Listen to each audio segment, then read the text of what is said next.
Welcome back. This is News Extra. Now, how did Norfolk cope with its latest flood threat? Earlier this month saw people being evacuated from their homes on parts of Norfolk's coastline as the latest threat of high tides arrived. I'm joined by the man tasked with organising the emergency response to all of that.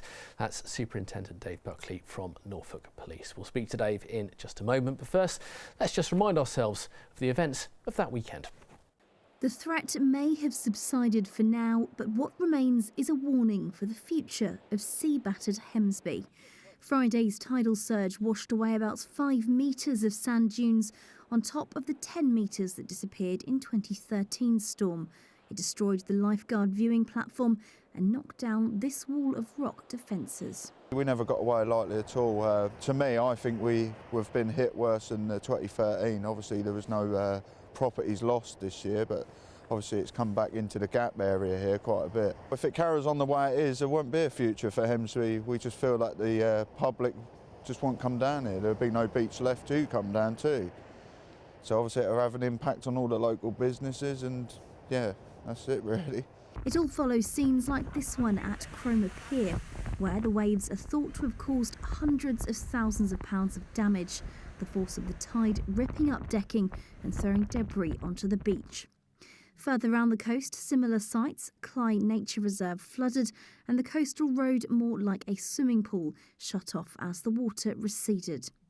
There are fears the surge will have taken a heavy toll on wildlife, and at Walcott the clear-up now begins after people were forced from their homes again.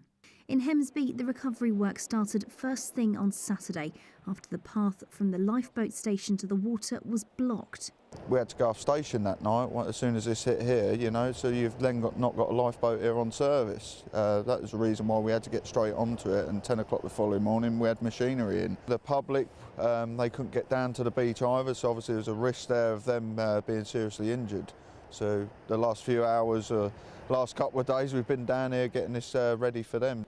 While the people of Hemsby were left assessing the damage, down the coast in Great Yarmouth, the flood defences held off the rising water levels. But the focus today was still on the clear-up. 32,000 sandbags were given out on Friday, and now the council want them returned to stop them becoming eyesores and blocking drains. Borough Council leader Graham Plant says the town got lucky. We were very, very lucky. The wind died about 7 o'clock, so from that point of view it was the wind and the waves that were going to overtop.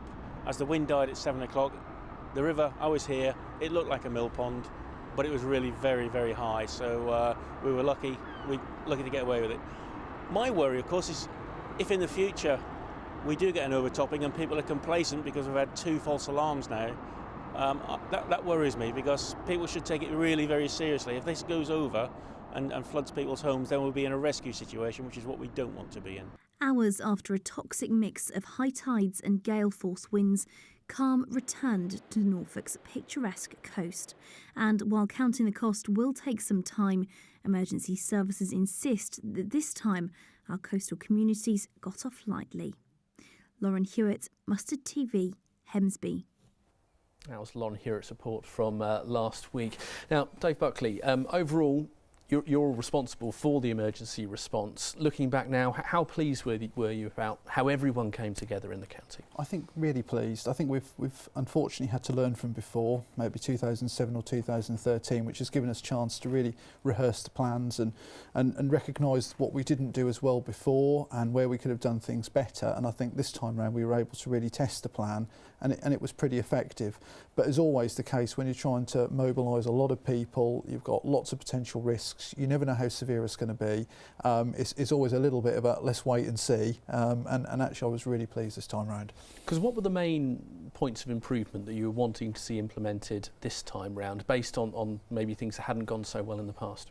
I think in terms of multi-agency working, so all the different agencies from police, fire, ambulance, local authorities, I could just keep listing. Well, there's so many involved. There's so many, all working together, all being really slick around the way in which they get the plans together, and that we work together effectively, and that we're able to communicate what that plan is to the public and make sure that they understand what we want them to know, and how they can then react to that information, and just make it as live as we can really, because of course it changes all the time, and the Environment Agency, the Weather predictions. Things just change, and you've got to be prepared to be able to change very quickly with it. Because when it comes to the public, how do you feel they responded? I'm sure there were a lot who did the right things, but some maybe not.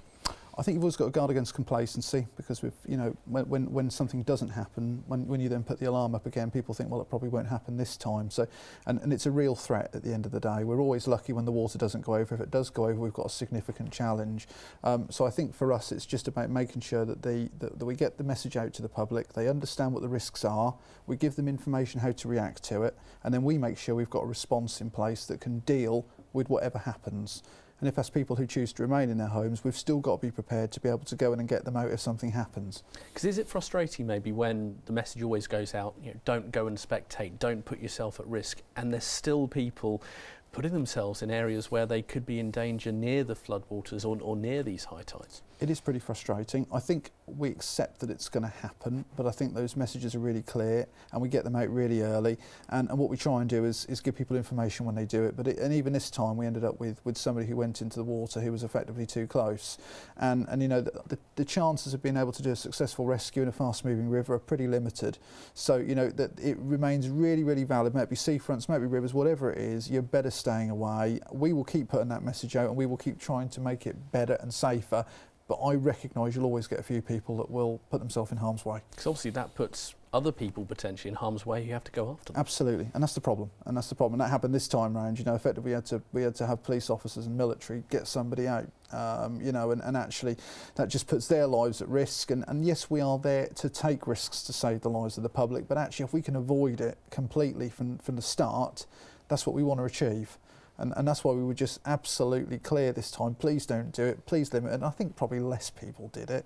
But you always get some who just want to get those pictures, those snaps, or just experience a big wave. And we'll try again next time, I guess. But looking back, sort of 10 days ago or so when it was, how pleased were you that people did respond to those messages and responded quickly? Because there were plenty of people who went to the rest centres.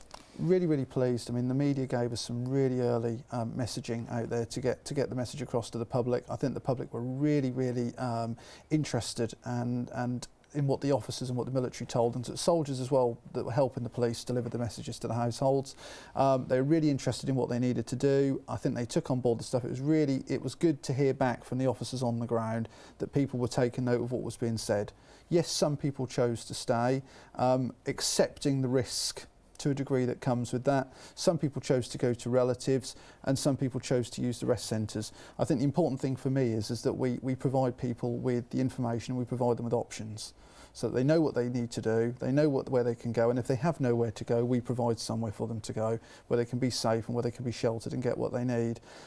I think also the police, particularly with partners, had to be really, really concerned about vulnerable people, and they're the people who can't just walk out of their front door, or people who've got particular medical requirements that they need to be supported in, and they're the ones where we have to begin thinking as early as we can about, well, actually, how do we move them, what's the right time to move them, and actually when we move them, where are we going to, and what do we need to take with them. And that can be very, very challenging because you can require a lot of resources to achieve that just with one individual, for example. So when you're talking of a whole town, you've got quite a lot to think about. You've got a lot of people to worry about. On this occasion, the worst didn't happen, but are there any particular lessons that we've learnt from this latest threat? I think we've learned that the communication is absolutely key, and using all the mediums that we possibly can to get the message out there as early as we can. And when I say as early, I mean as early as we can provide really accurate information. And I think we achieved that this time, but we can always look to improve the way we deliver communications and how we do it. I think in terms of the agencies, we always learn lessons about how we can work a little more efficiently, how we can get together quicker, how we can do things a little bit differently. And I think there is some lessons to be learned. But what I'm really pleased about this time is that we didn't come out of the event thinking, actually, we've got some major issues to resolve. Actually, we're pretty happy with the plans that we've got. And if we are faced with a worst case scenario of a flood, we're in a position to deal with it. Dave Buckley, thank you very much indeed. That is all the time we have for this evening. As ever, you can always join the conversation on Twitter. We are at Mustard TV. The hashtag, as ever, is News Extra. But my thanks to Dave for his time this evening and to you for watching. Have a very good night.